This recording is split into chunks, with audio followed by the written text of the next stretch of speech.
గారి గవర్నమెంట్ అన్ని రకాలుగా ఫెయిల్ అయి మొట్టమొదటిసారిగా 60 మందికి పైగా చనిపోయిన పరిస్థితుల మధ్య విజయవాడ అంతా అతలాకుతలం అవుతా ఉంటే టాపిక్ డైవర్ట్ చేసేందుకు ఒక దళిత ఎంపీని 4వ తారీఖు రాత్రిని అరెస్ట్ చేస్తారు. Vijayawada vice mayor, Vijayawada deputy మేయర్ను అరెస్ట్ చేస్తారు. కేవలం డిప్యూటీ మేయర్ భర్తను అరెస్ట్ చేస్తారు. అది 4వ తారీఖు రాత్రి. ఎందుకంటే ఇక్కడ చంద్రబాబు నాయుడు గారు పూర్తిగా ఫెయిల్ అయిపోయిన పరిస్థితుల్లో, 60 మంది చనిపోయిన పరిస్థితుల్లో చంద్రబాబు నాయుడు గారి గవర్నెన్స్ ఫెయిలియర్ను దారి మళ్లించేందుకు, డైవర్ట్ చేసేందుకు అరెస్ట్ చేస్తారు. అసలు ఈ కేసుకు సంబంధించి పూర్వాపరాలు చూస్తే ఈ కేసుకు సంబంధించి 3 సంవత్సరాల పైచిలకు 3-4 సంవత్సరాల కిందట జరిగిన ఈ కార్యక్రమం, ఈ ఘటన 2021 అంటే దాదాపుగా 4-5 సంవత్సరాల కిందట జరిగిన ఘటన. దాదాపుగా 4 సంవత్సరాల కిందట జరిగిన ఘటనలో ఈరోజు టాపిక్ డైవర్ట్ చేసేందుకు 4వ తారీఖు రాత్రిన సురేష్ను, దళిత ఎంపీని, విజయవాడ డిప్యూటీ మేయర్ భర్తను అరెస్ట్ చేస్తారు. నేను అడుగుతా ఉన్నా, సూటిగా నేను ఒక ప్రశ్న అడుగుతా ఉన్నా. ఆ రోజు ఏం జరిగింది? తెలుగుదేశం పార్టీకి సంబంధించిన అఫీషియల్ స్పోక్స్ పర్సన్ పట్టాభి అనే వ్యక్తి ఆ రోజు సిట్టింగ్ ముఖ్యమంత్రిగా ఉన్న అప్పట్లో సిట్టింగ్ ముఖ్యమంత్రిగా ఉన్న వ్యక్తిని బోసుడీకే అని తిట్టాడు. బోసుడీకే అంటే ఏమిటో తెలుసా? తెలుగుదేశం పార్టీ కార్యాలయంలో తెలుగుదేశం పార్టీ అధికార ప్రతినిధి ముఖ్యమంత్రిని ఆ రోజు అన్న మాట లంజా కొడక అని.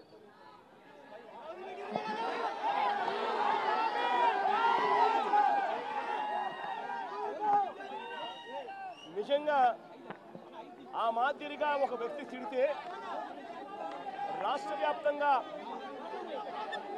ఆ ముఖ్యమంత్రిని ప్రేమించే వాళ్ళు, వైఎస్ఆర్ కాంగ్రెస్ పార్టీని అభిమానించే వాళ్ళు, రాష్ట్ర వ్యాప్తంగా ఉన్న వాళ్ళందరికీ కూడా కడుపు మండదా?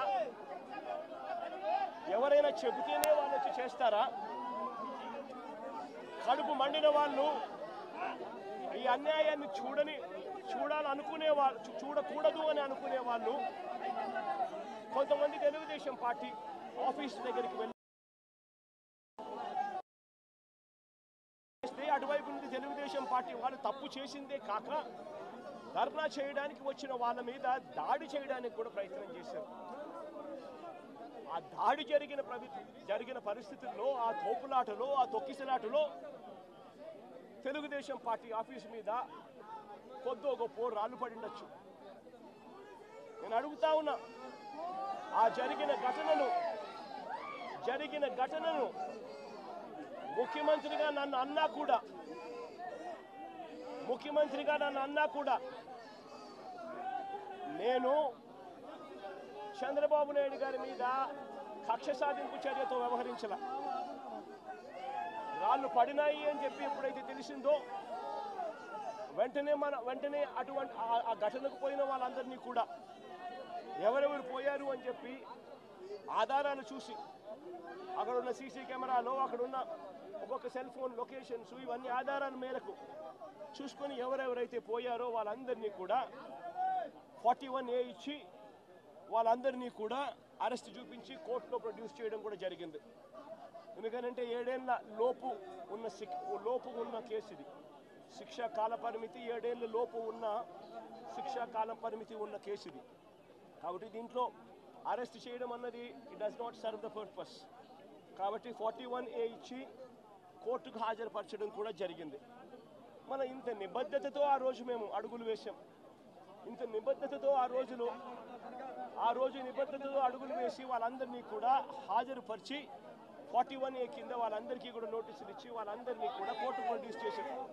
నేను అడుగుతా ఉన్నా, ఈరోజు సురేష్ కానీ లేకపోతే వీళ్ళు అరెస్ట్ చేసిన డిప్యూటీ మేయర్ హస్బెండ్ కానీ వీళ్ళల్లో ఏ ఒక్కరైనా కూడా ఆ రోజు కనీసం లొకేషన్లో ఉన్నారా? వీళ్ళ సెల్ ఫోన్లు ఎక్కడున్నాయో ట్యాగ్ చేస్తే తెలియదా? తెలుగుదేశం పార్టీ ఆఫీసులో సీసీ కెమెరాలు ఉండవా? ఆ సీసీ కెమెరాల ఫుటేజ్ చూస్తే తెలియదా? మరి అలాంటప్పుడు వీళ్ళెవరూ లేనప్పుడు 4 తర్వాత జరిగిన ఘటనలో మీరు ఇష్టం వచ్చినట్టుగా ఇప్పుడు మళ్ళీ దాన్ని తవ్వి దాంట్లో ఫాల్స్ విట్నెస్లని జోడు చేసి దాంట్లో ఉన్న వాళ్ళందరినీ భయపడిచి ప్రలోభాలు పెట్టి వాళ్ళతో లేనిపోని పేర్లన్నీ రాయిచ్చేసి నీ ఇష్టం వచ్చినట్టుగా నువ్వు అరెస్టులు చేయడం మొదలు పెడతా ఉన్నావు. రాష్ట్ర వ్యాప్తంగా కూడా ఇదే జరుగుతూ ఉంది. ఈ ఒక్క కేసే కాదు, ఇదే మాదిరిగానే రాష్ట్ర వ్యాప్తంగా కూడా జరుగుతూ ఉన్నాయి. పోలీసులు ఏ స్థాయికి దిగజారిపోతా ఉన్నారు అనంటే అటువంటి పాత కేసులలో కావాలని వీళ్ళే తప్పుడు సాక్ష్యాలు క్రియేట్ చేస్తూ ఉన్నారు. విట్నెస్లను వీళ్ళే బెదిరించి వీళ్ళే ప్రలోభ పెట్టి చంద్రబాబు నాయుడు గారి గవర్నమెంట్ అన్ని రకాలుగా ఫెయిల్ అయి మొట్టమొదటిసారిగా 60 మందికి పైగా చనిపోయిన పరిస్థితుల మధ్య విజయవాడ అంతా అతలాకుతలం అవుతా ఉంటే టాపిక్ డైవర్ట్ చేసేందుకు ఒక దళిత ఎంపీని 4వ తారీఖు రాత్రిని అరెస్ట్ చేస్తారు. విజయవాడ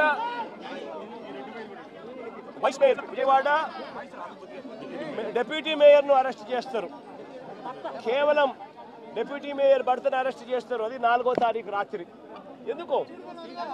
ఎందుకంటే ఇక్కడ చంద్రబాబు నాయుడు గారు పూర్తిగా ఫెయిల్ అయిపోయిన పరిస్థితుల్లో 60 మంది చనిపోయిన పరిస్థితుల్లో చంద్రబాబు నాయుడు గారి గవర్నెన్స్ ఫెయిలియర్ను దారి మళ్లించేందుకు డైవర్ట్ చేసేందుకు అరెస్ట్ చేస్తారు. అసలు ఈ కేసుకు సంబంధించి పూర్వాపరాలు చూస్తే ఈ కేసుకు సంబంధించి 3 సంవత్సరాల పైచిలకు 3-4 సంవత్సరాల కిందట జరిగిన ఈ కార్యక్రమం, ఈ ఘటన 2021 అంటే దాదాపుగా 4-5 సంవత్సరాల కిందట జరిగిన ఘటన. దాదాపుగా 4 సంవత్సరాల కిందట జరిగిన ఘటనలో ఈరోజు టాపిక్ డైవర్ట్ చేసేందుకు 4వ తారీఖు రాత్రిన సురేష్ను దళిత ఎంపీని విజయవాడ డిప్యూటీ మేయర్ భర్తను అరెస్ట్ చేస్తారు. నేను అడుగుతా ఉన్నా, సూటిగా నేను ఒక ప్రశ్న అడుగుతా ఉన్నా. ఆ రోజు ఏం జరిగింది? తెలుగుదేశం పార్టీకి సంబంధించిన అఫీషియల్ స్పోక్స్ పర్సన్ పట్టాభి అనే వ్యక్తి ఆ రోజు సిట్టింగ్ ముఖ్యమంత్రిగా ఉన్న అప్పట్లో సిట్టింగ్ ముఖ్యమంత్రిగా ఉన్న వ్యక్తిని బోసుడీకే అని తిట్టాడు. బోసుడీకే అంటే ఏమిటో తెలుసా? తెలుగుదేశం పార్టీ కార్యాలయంలో తెలుగుదేశం పార్టీ అధికార ప్రతినిధి